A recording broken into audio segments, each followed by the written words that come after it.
I'm struggling. One more rep and we're done. I think this should be hard though. That's what I'm trying to tell myself.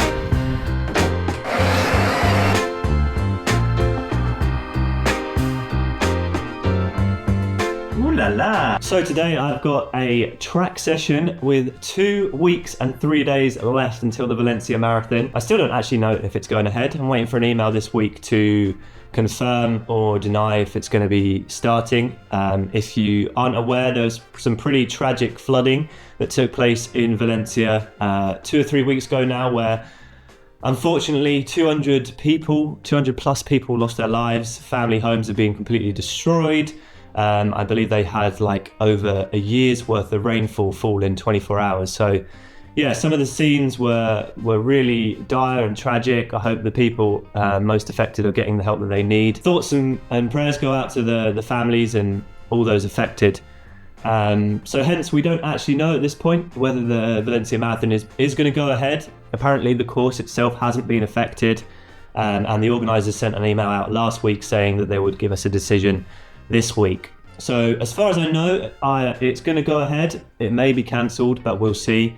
And that is in 19 days. So today I've got my one of my final track sessions. In the build up to Valencia, I've been doing 1 speed session per week, which is set by my coach Victor, where we try and work on paces faster than my marathon pace. And the idea behind this is to sort of raise the ceiling of my physiological ability, move those sort of lactate 2 and the VO2 max up a little bit, so that when it comes to the marathon pace, which obviously sits below those thresholds, we can hopefully raise it up a little bit, and I can run that sort of 325 to 320 per kilometer for my marathon pace in Valencia. So in today's video, I'm going to share a little bit of that track workout, also go over some goals going into Valencia, the training block as a whole with just 2 weeks to go. And I'm also going to be trying out some new shoes from On Running. I've just put them on now for the first time. Very funky shoes. They're called the On Cloud Boom Light Spray, I believe. On Cloud Strike Light Spray, something like that. Basically a carbon racing shoe from On Running, the most innovative carbon racing shoe that's probably come out since the Vaporfly, with this really interesting upper. Let me just take it off quickly to show you that. Yeah, basically it's sprayed onto the foot using a machine, as I say a foot, the last of a foot. So you've got this sort of like 3D printed vibe of a upper, which is, yeah, completely unique. I've never seen it before. Quite stretchy. I thought it was going to be a little bit on the delicate side, but it seems pretty robust. And yeah, I'm going to use that for today's track session as well. So yeah, I guess all that's next to do, head down to the track and I'll talk you through the workout. So glad that I found you. I need to bring my sunglasses. Now I got someone to blame. So we just made it down to Chelmsford track. Did a little bit of a warm up in the sunshine. It's a lot warmer than I maybe anticipated. But I've got some arm sleeves and a vest top today, so I'm sure I'll be fine. But here is the On Cloud light spray. Looking forward to using these this morning. I tried them on at home for the first time. They felt pretty funky. It takes a little bit of getting used to get these shoes on, obviously without the laces, but yeah, looking forward to using them. But let me quickly talk you through the session. So this is an LT2 focus session, as I said when I was at home. So I've got 3 sets today of 1600 meters, which is 4 laps of the track, at 3:10 per kilometer pace. That's the target pace, which is roughly around my half marathon pace when I'm in good shape.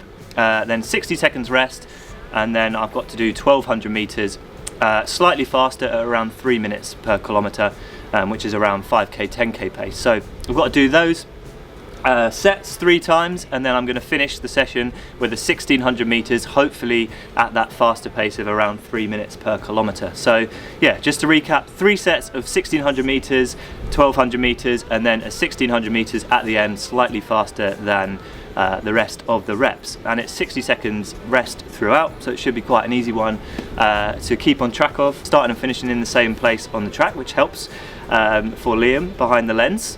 Ching. So yeah, that's pretty much it. I'm training down at Chelmsford track, which is where I typically would do my speed sessions on Tuesday and Thursday evenings. We've come down a little bit earlier to shoot in the daylight, and also we're not really meant to take videos when there's other people using the track, so it's nice that it's a little bit quieter. But yeah, just gonna get changed into these bad boys, do a few strides, and start the session.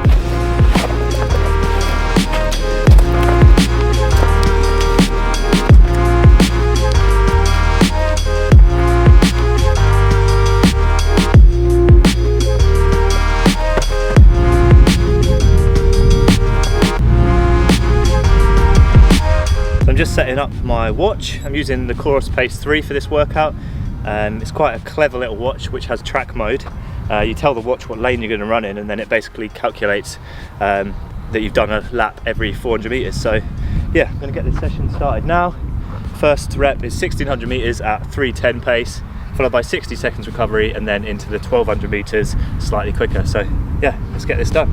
3, 2, 1, wash.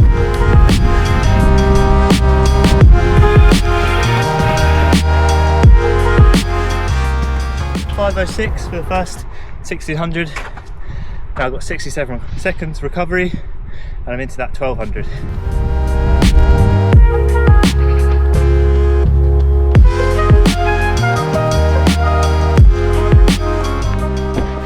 First set done.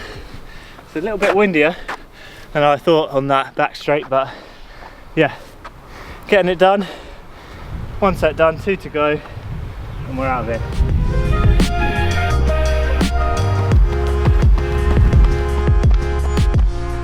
Not easy today, I tell you that.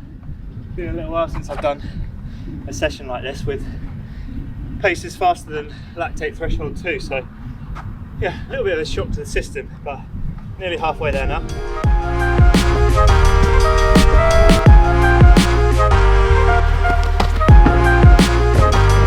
Two sets done, 1 to go, nearly there. Oh.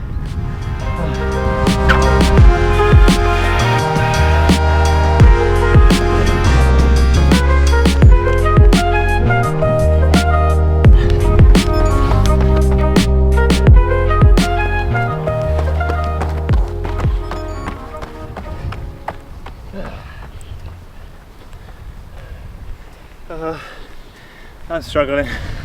One more rep and we're done. I think this should be hard though. That's what I'm trying to tell myself. It's above threshold, so it should be hard. I've got 4 more laps to go. That's 4, and then we can get out of it. Oh, I think I've said that like 3 times in this video.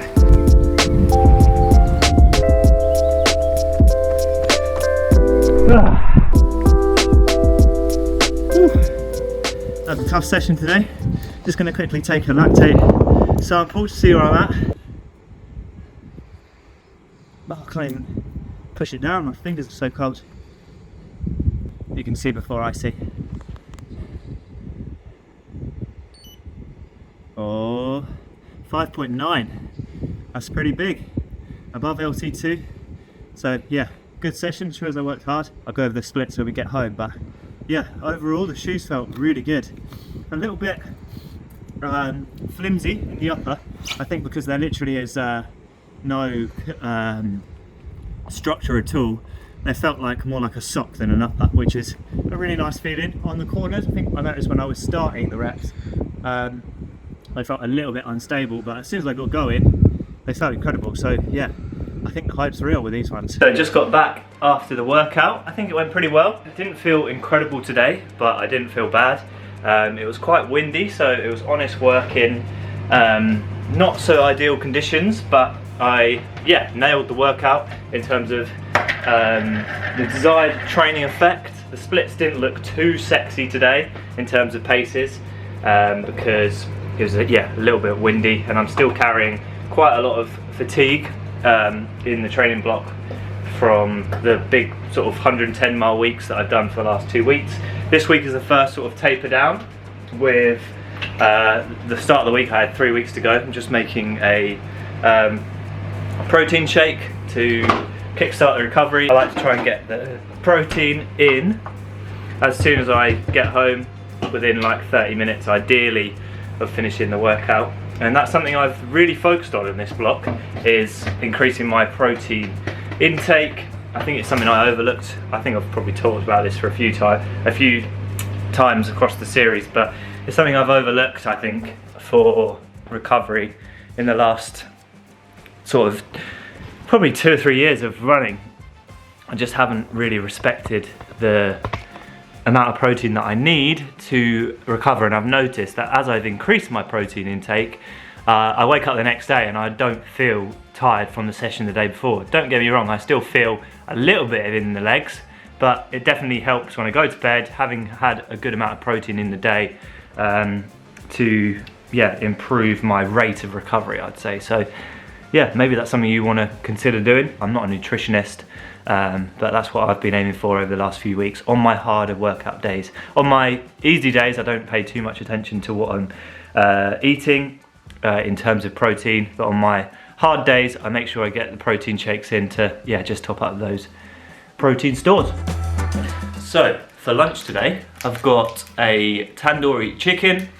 I still eat these, simmer eats by the way. You may have seen me promote these across my Instagram. I used to have a relationship where they would send me some meals in exchange for some story content across my Instagram, but to be honest with you, I got a little bit fed up with having to keep promoting what I was eating. It didn't feel something that was necessarily that natural to my content to keep saying, oh look what I'm having for lunch today. So I just decided to pay for them myself basically. So I've been eating these for the last 2 or 3 years, and I'm just super busy at the moment in terms of my training, running 170 odd kilometers a week, and then trying to edit YouTube videos, make content with other brand deals. So I just decided I would continue to eat them, but pay for them myself basically. So this has a whopping great 47 grams of protein, 27 grams of carbs, 14 grams of unsaturated fat,